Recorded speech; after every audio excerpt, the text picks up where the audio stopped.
wanted to share something that I found out this week, which I didn't know before, which is that this guy, remember him? The guy who was caught harassing How could I forget a face like that? halal cart vendors in New York City and, bragging over the murders of Palestinian children. What's his name? Stuart Seldowitz. Yeah. He is a former Obama administration official. Well, he sits on the advisory board of ZAKA, the scam Israeli rescue group that spread October 7th atrocity propaganda that Max Blumenthal exposed and has now won an award for exposing. And I found this by going to the website zakaworld.org, where they talk about forming an advisory board in New York City. And there it is. Stuart Seldowitz's name is on it down there. He was there at the inaugural meeting of the board. And there's even a picture. You can see him. He's in the far, he's second from the left. It's too hard to, yeah. That's him. That's his smirk back there. He's obstructed, but that is Stuart Seldowitz. How fitting that a guy who's such a fanatic that he couldn't contain himself from harassing and stalking halal cart vendors, Muslim Arab halal cart vendors in New York City. How fitting that he sits on the board of a scam group that's been used to justify the very atrocities that he celebrates. Trying to find the footage of him. I think his rant was just so racist and insane. What was he saying? If we killed 4,000 Palestinian kids, it wasn't enough. I don't know if this is the rant.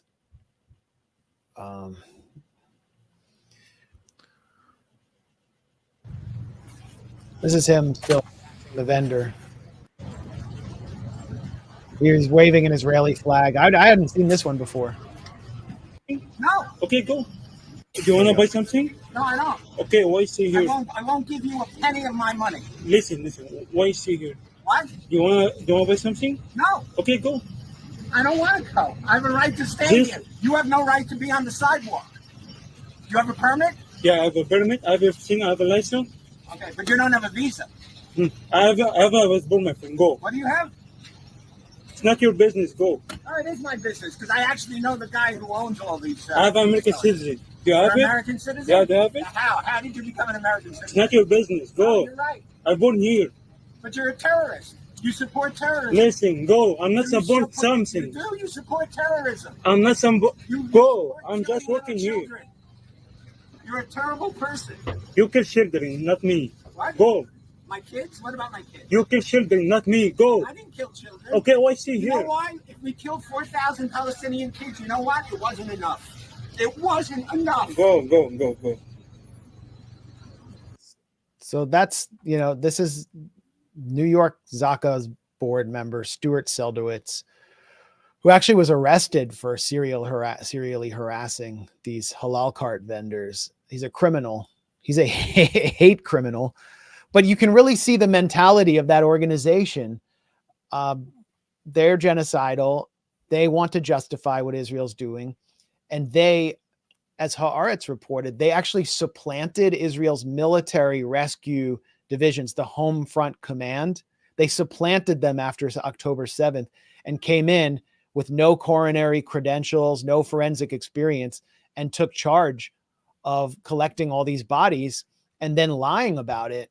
In one case, they were even filmed or seen raising money on the phone with a body of a corpse of someone who was killed on October 7th staged near them so they could show potential donors what they were doing. They were actually staging scenes. And as The Intercept points out, the U.S. media continues to cite them. What's her name? Shuri Frankel, the New York Times Silicon Valley social media reporter.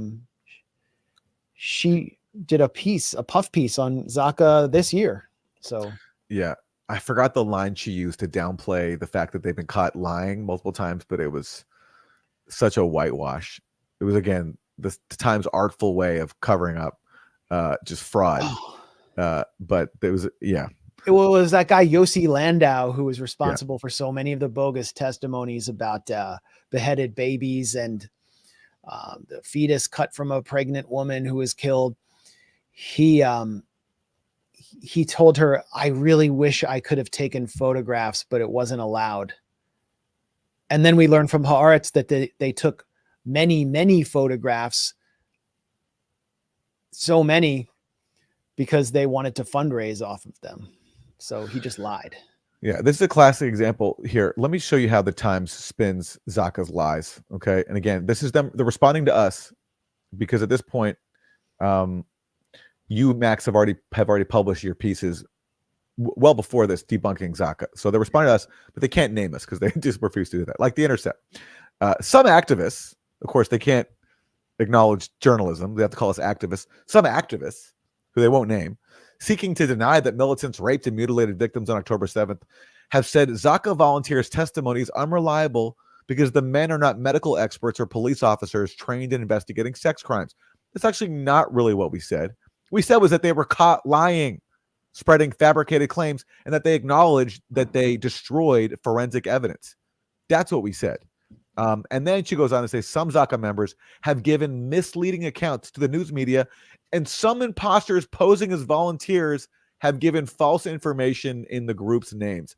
So first of all, they didn't give misleading accounts about beheaded babies. They lied about beheaded babies. It's not misleading.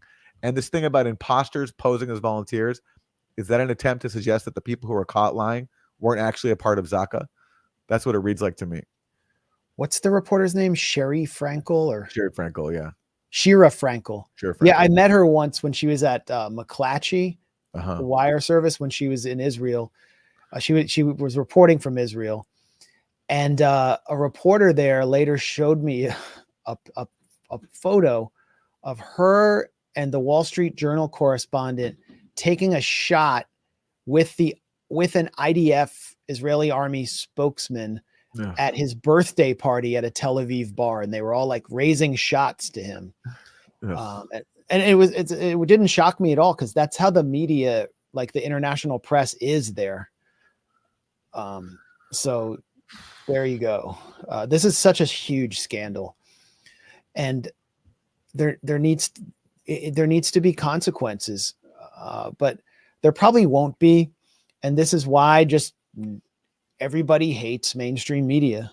And it's not because of disinformation in alternative media. It's because they are the propagators of disinformation. And it has real world consequences, real life consequences, because they have helped Israel generate political space for a genocide. I think they've run out of political space at this point, and they're living on borrowed time from the Biden administration, especially after what happened in Michigan, 100,000 uncommitted voters voting in a Democratic primary, basically in protest of the Gaza genocide. There's no more political space, but they gave them just enough to get the genocidal gears of their apartheid war machine going. And that's why I think the artwork that we featured on this live stream by Natrix is so important, because it shows editions of the New York Times and Wall Street Journal spattered in blood. Julian Assange famously asked, what is the body count of the average journalist working in mainstream media?